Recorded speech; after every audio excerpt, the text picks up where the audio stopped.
Hello aspirants, आज हम world geography one liner series के अंडर पढ़ेंगे सोलर सिस्टम के बारे में। तो सोलर सिस्टम क्या होता है? The sun and its family. Sun और उसकी फैमिली में आते हैं प्लैनेट्स, एस्टेरॉइड्स, मेटेराइड्स, कॉमेट्स, ये सब कुछ हमें आज पढ़ना है। अब आप सोचेंगे सन एंड प्लैनेट्स तो हम ऑलरेडी कवर कर चुके हैं। तो यस, हम ऑलरेडी कवर कर चुके हैं। सोलर सिस्टम से रिलेटेड जो भी पॉइंट्स बचते हैं आज हम कवर करेंगे एंड देन दैट्स इट। फिर हम नेक्स्ट टॉपिक स्टार्ट करेंगे। फाइन। तो फर्स्ट पॉइंट आता है major gases found on Jupiter and Saturn.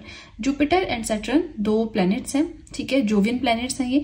तो इनके ऊपर कौन सी गैसेस ऐसी हैं जो अबंडेंस में पाई जाती हैं? वो है hydrogen, helium and methane. Second point है due to existence of life on earth it is known as. अब क्योंकि अर्थ पे लाइफ एग्जिस्ट करती है तो हम इसे और क्या कहते हैं? Green planet. वैसे देखिए अर्थ को ब्लू प्लैनेट कहा जाता है। उसका रीजन ये है कि जब हम स्पेस से देखते हैं तो हमें अर्थ ब्लू दिखाई देती है। क्यों दिखाई देती है? क्योंकि 71% ऑफ पार्ट जो अर्थ का है that is covered by water, right. तो कितना बच गया आपका? 29%। उस पे जो है लैंड है, राइट। चलिए ये भी हो गया।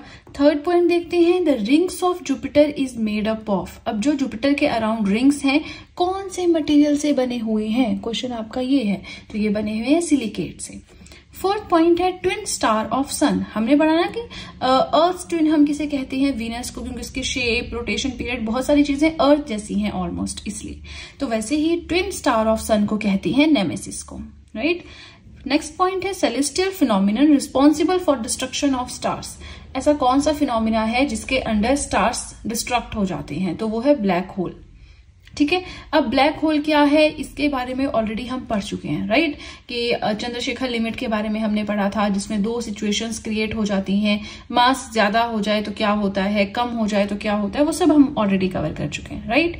चलिए 6 पॉइंट है farthest star in the universe. Universe में सबसे दूर जो स्टार है हमारे लिए वो कौन सा है? इकैरस है।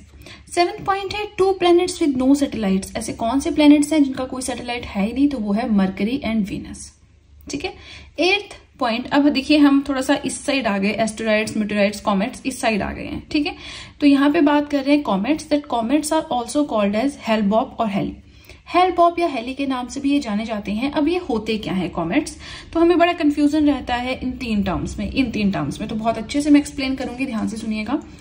कॉमेट्स ये जो है these are made up of frozen gases. ये गैसेस से बने होते हैं, आइसी होते हैं, बर्फ की तरह ठंडे होते हैं। इनकी एक हेड होती है, एक टेल होती है। हेड टेल आप कैसे याद कर सकते हैं? इस तरह से ये इनका हेड है, ये इसकी टेल होती है, ठीक है। Originates only when it gets closer to the sun. ये अपने फ्रोजन फॉर्म में ही रहते हैं, लेकिन जैसे ही सूर्य के पास पहुंचते हैं तो ये प्रॉपर अपनी हेड एंड टेल वाली शेप ले लेते हैं and always point away from the sun. मान लीजिए ये आपका सन है तो ये हमेशा सन से दूर ही जाते हुए दिखेंगे आपको, ठीक है। वैसे ये फ्रोजन फॉर्म में होते हैं, आइसी फॉर्म में होते हैं, लेकिन जैसे सन के आसपास पहुंचते हैं हेड एंड टेल की फॉर्म में आ जाते हैं और हमेशा आपको दिखेंगे दैट दूर जा रहे हैं सन से, ठीक है। 9th पॉइंट हमारा आता है हेलिस कॉमेट। हेलिस कॉमेट क्या होता है? तो ये कॉमेट ही है एक, ठीक है, विच रीअपियर्स आफ्टर एवरी 76 ईयर्स। हर 76 ईयर्स के बाद हमें ये दिखाई देता है। लास्ट टाइम 1986 में दिखा गया था, तो आप देख सकते हैं अब आगे कब दिखा जाएगा, ठीक है। 10th पॉइंट, तो ये बड़ा एक है कि मेटेओराइट क्या होता है, मेटेओर क्या होता है, मेटेओराइट क्या होता है। ये 3 टर्म्स है ना, इनको हम डिस्कस करेंगे। पहले ये जान लीजिए कि मेटेओराइट को किसी और नाम से भी जाना जाता है और वो क्या है? मॉर्निंग स्टार और इवनिंग स्टार, ठीक है ना। जो मेटेओराइट है, ठीक है, ये क्या होता है? Debris material in solar system. थोड़ा सा डस्ट टाइप होती है, डेब्रिस कूड़ा टाइप होता है, उस तरह का मटेरियल ये होता है सोलर सिस्टम में, ठीक है।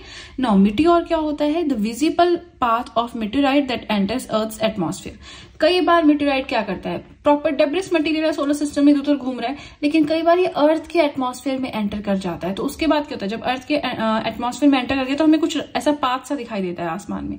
उस पाथ को हम, उस रास्ते को हम कहते हैं मीटियोर।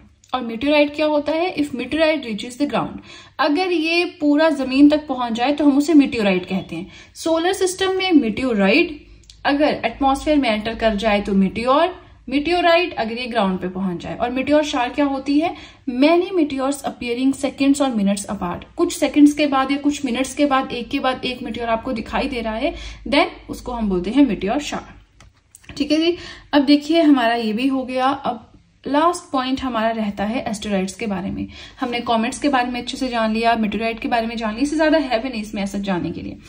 अब एस्टेरॉइड्स क्या होती हैं? तो एस्टेरॉइड्स भी, इनको आप स्मॉल प्लैनेट्स भी बोल सकते हैं, ठीक है। These lie between the orbits of Mars and Jupiter. यहां से बड़ा क्वेश्चन आता है, याद रखना है, मरकरी, वीनस, अर्थ, मार्स, जुपिटर। अर्थ के बाद मार्स आता है, उसके बाद जुपिटर। तो मार्स और जुपिटर की जो ऑर्बिट है उसके बीच में आपको एस्टेरॉइड्स मिलेंगे। इन्हें जो है प्लेटेनॉइड्स या स्मॉल प्लैनेट्स भी कहते हैं। Revolve around the sun as same way as that of planet. जैसे प्लैनेट्स क्या करते हैं, सूर्य के चारों ओर चक्कर लगाते हैं ना, तो ये भी वैसा ही करते हैं, ठीक है। नाउ ऐसा माना जाता है कि ये प्लैनेट्स बनने वाले थे लेकिन बन नहीं पाए, तो इसलिए इन्हें स्मॉल प्लैनेट्स कहते हैं, क्योंकि प्लैनेट्स बनने के लिए बहुत बड़ा होना जरूरी है। तो ये इतने एक तरह से मास या वॉल्यूमिनस नहीं थे जितना एक प्लैनेट होने के लिए होना चाहिए, ठीक है। तो इन्हें हम स्मॉल प्लैनेट्स कहते हैं, प्लैनेटॉइड्स कहते हैं, राइट। चलिए, इसी के साथ हमारा आज का टॉपिक हुआ कंप्लीट। देखिए, मैं कोशिश कर रही हूँ कि जितने मैंने आपको टॉपिक्स पढ़ाए हैं फिर अलग अलग जगह से मैं वन लाइनर्स ढूंढ सकूं और आपके साथ डिस्कस कर सकूं, ताकि कुछ अगर छूट भी गया है हमारा, क्योंकि वर्ल्ड ज्योग्राफी तो मैं ऑलरेडी पढ़ा चुकी हूँ, अगर कुछ छूट भी गया है तो वो इन वन लाइनर्स के थ्रू कवर हो जाए। जैसे फर्स्ट पार्ट है, सेकेंड, थर्ड, फोर्थ, ये 4 पॉइंट्स, फिर हमारा 6th पॉइंट है, 8th पॉइंट है। तो ये सारी चीजें न्यू ही हैं, जो ऑलरेडी एक बार पढ़ा चुकी हूँ, और जो इंपॉर्टेंट नहीं है वो मैं रिपीट नहीं कर रही हूँ। हाँ, लेकिन जो इंपॉर्टेंट है वो तो रिपीट करना पड़ेगा ना, तो वो मैं रिपीट कर रही हूँ। अदरवाइज मैक्सिमम आपको नई चीजें मिलेंगी। जैसे मेजर गैसेस वाला है, जुपिटर के रिंग सिलिकेट से बने हैं, सन का ट्विन स्टार नेमेसिस है, फारदेस्ट स्टार यूनिवर्स में इकैरस है, तो सारी न्यू चीजें हैं, ठीक है। चलिए, आज के लिए इतना ही। वीडियो पसंद आए तो लाइक जरूर कीजिएगा, चैनल को जरूर सब्सक्राइब करें, बेल आइकन को प्रेस करें, सो दैट मैं जैसे कोई वीडियो अपलोड करूं सबसे पहले नोटिफिकेशन आपके पास पहुंचे। प्लस जो भी आपके फ्रेंड्स हैं जो भी गवर्नमेंट एग्जाम्स के लिए प्रिपेयर कर रहे हैं, उनके साथ भी मेरे चैनल का लिंक जरूर शेयर करें, so that in handwritten notes का उन्हें भी कुछ फायदा हो सके। तो चलिए फ्रेंड्स, आज के लिए इतना ही। अब हम मिलेंगे नेक्स्ट वीडियो में। So that's it and see you soon.